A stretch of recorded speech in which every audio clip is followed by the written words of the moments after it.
நம்ம சேனலில் வீடியோ போட்டோடனே உங்களுக்கு மெசேஜ் வரணும் அப்படின்னு நீங்கள் நினச்சிங்கன்னா ரைட் சைடில் இருக்கிற ரெட் கலர் சப்ஸ்கிரைப் பட்டனை ப்ரெஸ் பண்ணிக்கோங்க. அப்படியே பக்கத்தில் ஒரு பெல் சிம்பிள் வரும், அதையும் கிளிக் பண்ணிட்டீங்கன்னா உங்களுக்கு மெசேஜ் தவறாமல் வரும். சரி, வாங்க வீடியோக்குள்ளே போகலாம். கோமதி அம்மா மகன் வெளியூர்ல செட்டில் ஆயிட்டான். அவனுக்கு கல்யாணமாகி புள்ளக்குட்டி எல்லாம் ஆகி போயிடுச்சு. அங்கேயே தங்கிக்கிட்டான். அதனால அம்மாவை அடிக்கடி பாக்குறது இல்ல. ஆனா மாசம் டான்னு மணி ஆர்டர் மாத்திரம் பண்ணிடுவான். டான்னு 5ஆம் தேதி ஆனா 1000 ரூபாய் மணி ஆர்டர் வந்துடும். அந்த ஏரியா போஸ்ட்மேன் அப்துல்லா தான் கொண்டாந்து கொடுத்துட்டு கையெழுத்து வாங்கிட்டு போவாரு. அவரும் வயசானவர் தான். அடுத்த வருஷம் ரிட்டையர்மெண்ட் சொல்லிக்கிட்டு இருந்தாரு. அந்த மணி ஆர்டர் பணத்தை கொடுத்துட்டு அதுக்கு கீழே கொஞ்சோண்டு இடம் இருக்கும். அதுல நான் நல்லா இருக்கேன் அம்மா, நீங்க நல்லா இருக்கீங்களா, சீக்கிரம் லீவு கிடைச்ச உடனே உங்களை பாக்குறேன், இப்படிக்கு உங்கள் அன்பு மகன் எழுதியிருப்பான். கிழிச்சி வைக்கல கொடுத்துட்டு போவாரு அப்துல்லா. கோமதிக்கு சரியா கண்ணு தெரியாது. அத பாக்குறப்பவும் கேக்குறப்பவும் மகனே நேர்ல சொன்ன மாதிரி சந்தோஷமா இருக்கும் கோமதி அம்மாவுக்கு. அதுக்காக கேலண்டர் கிழிச்சு பார்க்கும், எப்ப 5ஆம் தேதி வரும்னு. அப்துல்லா கையில காசு கொடுக்கும் போது வாங்கிட்டு அவருக்கு 10 ரூபா கொடுக்கும் கோமதி அம்மா. அவரு வேணான்னாலும் விடாது. நீயும் என் மக மாதிரி தான், அவன் என்கிட்ட பேசுறது இல்ல, அவன் எழுதுனத வாசிக்கும் போது உன்னோட வடிவத்துலதான் என் மகனை நான் பாக்குறேன்னு சொல்லும். அவரால் தட்ட முடியாது. அதனால அந்த 10 ரூபாயை வாங்கிக்குவாரு. அது பாட்டுக்கு பணம் வந்துட்டு தான் இருந்துச்சு. கோமதி அம்மாவும் சந்தோஷமா வாங்கிட்டு பழப்ப ஓட்டிக்கிட்டு இருந்துச்சு. அந்த மாசம் பணம் வரல. என்னன்னு தெரியல. அப்துல்லா கிட்ட கேட்டுச்சு, பணம் வரலையான்னு.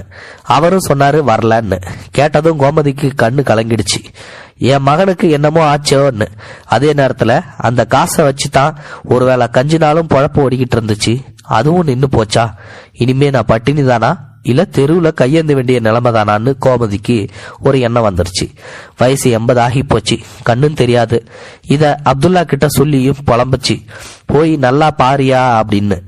ஆனா அப்துல்லா சொன்னாரு, இன்னைக்கு வரல, ஆனா நாளைக்கு வரலாம். போஸ்ட் ஆபீஸ் 3 நாள் லீவு, நாளைக்கு பார்க்கலான்னு சொன்னாரு. அடுத்த நாள் அப்துல்லா சந்தோஷமா வந்தாரு. காசு கொடுத்தாரு. அப்புறம் வழக்கம் போல வாசிச்சு காமிச்சாரு. கையெழுத்து கேட்கல. என்ன கையெழுத்து வாங்காம போறீங்கன்னு கோமதி கேட்டவன்னு, ஆமா அம்மா மறந்துட்டேன், கையெழுத்து வாங்கிட்டு போறேன்னு சொல்லி அப்புறம் டான்னு 5ஆம் தேதி வழக்கம் போல காசு கொண்டாந்து கொடுத்தாரு. பழப்பு ஓடிக்கிட்டு இருந்துச்சு. திரும்ப பிரச்சனை, மணி ஆர்டர் வரல. அப்போ அப்துல்லா கிட்ட கோமதி கேட்டுச்சு, என்னன்னு. பிரச்சனை மணி ஆர்டர் வரலையா, என் மகனுக்கு என்ன ஆச்சுன்னு தெரியலையேன்னு அழுதுச்சு. மணி ஆர்டர் வரும், கொஞ்சம் லேட் ஆகும்னாரு அப்துல்லா. கோமதி கையில காசும் இல்ல, சாப்பாட்டுக்கு வழியும் இல்ல, என்ன பண்றதுன்னு தெரியல. அப்துல்லாவும் சரியா பதில் சொல்ல மாட்டேன்றாருன்னு. அப்பா ஒருத்தர் சொன்னாரு, எங்க ஊர்ல இப்படித்தான் வந்த மணி ஆர்டர் பணத்தை அந்த ஊர் போஸ்ட்மேன் வாங்கின மாதிரி கையெழுத்து போட்டு அவரே அமுக்கிட்டாரு. அப்புறமா சம்பந்தப்பட்ட ஆளு போஸ்ட் ஆபீஸ்ல கம்ப்ளைண்ட் கொடுத்த பின்னாடிதான் அந்த போஸ்ட்மேன் அலறி அடிச்சு பணத்தை கட்டினாருன்னு. கோமதிக்கு ஒரு மாதிரி ஆகி போச்சு. அப்துல்லா அப்படி செய்வாரான்னு சந்தேகம். சரி, அவர்கிட்டயே கம்ப்ளைண்ட் பத்தி பேசி பார்ப்போம், அவர் என்ன சொல்றாருன்னு கவனிப்போம்னு அன்னைக்கு அப்துல்லா கிட்ட கம்ப்ளைண்ட் கொடுக்க போறேன்னு சொல்லி பார்த்துச்சு. கோமதி அவரு அப்படியா, கம்ப்ளைண்ட் என்கிட்ட கொடுங்க, நான் கொண்டு போய் சேர்த்துடுறேன்னாரு. இது என்னோட திருடங்கிட்ட சாவியை கொடுக்கறதான்னு யோசனை வந்தாலும் கொடுத்துதான் பாப்போமேன்னு அவரை வச்சு எழுதி அவர் மூலமாவே போஸ்ட் ஆபீஸுக்கு கொடுத்துருச்சு கோமதி அம்மா. ஒரு வாரமாச்சு, பதில் ஒண்ணும் இல்ல. அப்போ கோமதிக்கு சந்தேகம் வந்துருச்சு, இவர் கொண்டு போய் கொடுத்தாரா இல்லையான்னு. சரி, நேரடியா போஸ்ட் ஆபீஸ்லயே போய் கேட்டுக்குவோம்னு முடிவு பண்ணி தட்டு தடுமாறி போய் சேர்ந்துச்சு. இதோட போதாத நேரம் அப்துல்லாவோ அங்க இருந்தாரு. இத பார்த்துட்டு, அம்மா நீங்க எதுக்கு இங்க எல்லாம் வரீங்க, என்கிட்ட சொல்லப்படாதா, நானே பார்க்க மாட்டேனா என்று கேட்டாரு. திருட்டு பயலே, இங்கெல்லாம் திருட்டு பயலா இருக்கானே, எப்படி எல்லாம் சமாளிக்கிறான்னு நினைச்சுக்கிட்டு மனசுக்குள்ள ஒண்ணுமே சொல்லாம மணி ஆர்டர் வராததுக்கு கம்ப்ளைண்ட் கொடுத்தனே, என்னாச்சு, போஸ்ட் மாஸ்டர் கேட்கலாம்னு தான் வந்தேன் வந்த அப்துல்லா முகம் மாறி போச்சு. நம்ம சந்தேகம் சரிதான் நினைச்சுக்கிட்டு போஸ்ட் மாஸ்டர் கிட்ட கேட்டுச்சு, என் கம்ப்ளைண்ட் வந்ததா அப்படின்னு கேட்டுச்சு. அதுக்கு அவரு எந்த கம்ப்ளைண்டோ அது மாதிரி ஒன்னும் வரலையேன்னாரு. சந்தேகம் உறுதியா போயிடுச்சு. இப்ப நேரடியாவே போஸ்ட் மாஸ்டர் கிட்ட கம்ப்ளைண்ட் பண்ணிச்சு, அப்துல்லா மணி ஆர்டர் பணத்தை அமுக்கிட்டதா. அவரு ஆனா செக் பண்ணி பார்த்துட்டு சொன்னாரு, கடந்த 1.5 வருஷமா மணி ஆர்டர் எதுவுமே உங்களுக்கு வரல பாட்டி, முன்னாடி வந்ததோட சரி, அதுக்கப்புறம் வரவே இல்லைன்னு சொன்னாரு. சொன்னதும் கோமதிக்கு எங்கேயோ இடிச்சுது. அப்துல்லா கிட்ட கேட்டுச்சு, இவர் சொல்றது உண்மைதானான்னு. அவரு ஆமான்னாரு. அப்துல்லா அப்புறம் எப்படி இத்தனை நாளா பணம் வந்துச்சுன்னு கேட்க உடனே அதுக்கு அப்துல்லா சொன்னாரு, அம்மா போன வருஷம் உங்களுக்கு பணம் ஒரு தடவை லேட்டா வந்துச்சு, ஞாபகம் இருக்கா? ஆமா, போஸ்ட் ஆபீஸ் லீவுன்னு சொன்னீங்க. ஆமா அப்படிதான், பொய், நான் தான் அதை சொன்னேன். அந்த மாசமே பணம் வரல. அதுல இருக்கிற போன் நம்பருக்கு போன் பண்ணி கேட்டோம். அவர் ஒரு ஆக்சிடென்ட்ல சிக்கி முடியாம இருக்கிறதாகவும் ரொம்ப சிக்கல்ல இருக்கிறதாகவும் பணம் அனுப்புற சூழ்நிலையில இல்லைன்னு சொன்னாங்க.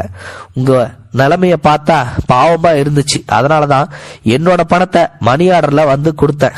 மாசம் உங்களுக்கு கண்ணு தெரிய வராததால மணி ஆர்டர் வந்ததாகவும் அதுல உங்களை பத்தி விசாரிக்கிற மாதிரி நானே பொய்யா சொல்லிக்கிட்டு காசு கொடுத்துட்டு வரேன். எங்க அம்மா செத்து போய் பல வருஷமாச்சு. அவங்களுக்கு கொடுக்கறதா நினைச்சுதான் உங்களுக்கு நான் அந்த பணத்தை கொடுத்தேன்.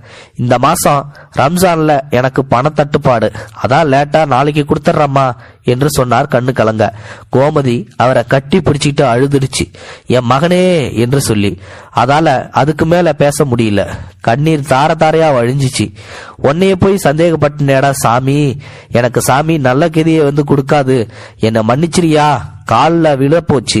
அதை தாங்கி பிடிச்சி அப்துல் சொன்னாரு, வயசானவங்க காலில் நாம விழுவலாம், ஆனா எந்த சமயத்திலயும் சரி அவங்க நம்ம காலில் விழுவக்கூடாது, அது பெரிய பாவம், வேணாம்னு நான் கண்ணு கலங்கல. பார்த்துக்கிட்டு இருந்த போஸ்ட் மாஸ்டர் அடுத்த மாசத்துல இருந்து கொஞ்சம் நானும் பணம் தாரேன், உன் சிரமத்தை குறைச்சி நானும் என்னுடைய பாவத்தை நான் நீக்கிக்கிறேன் என்று சொன்னாரு.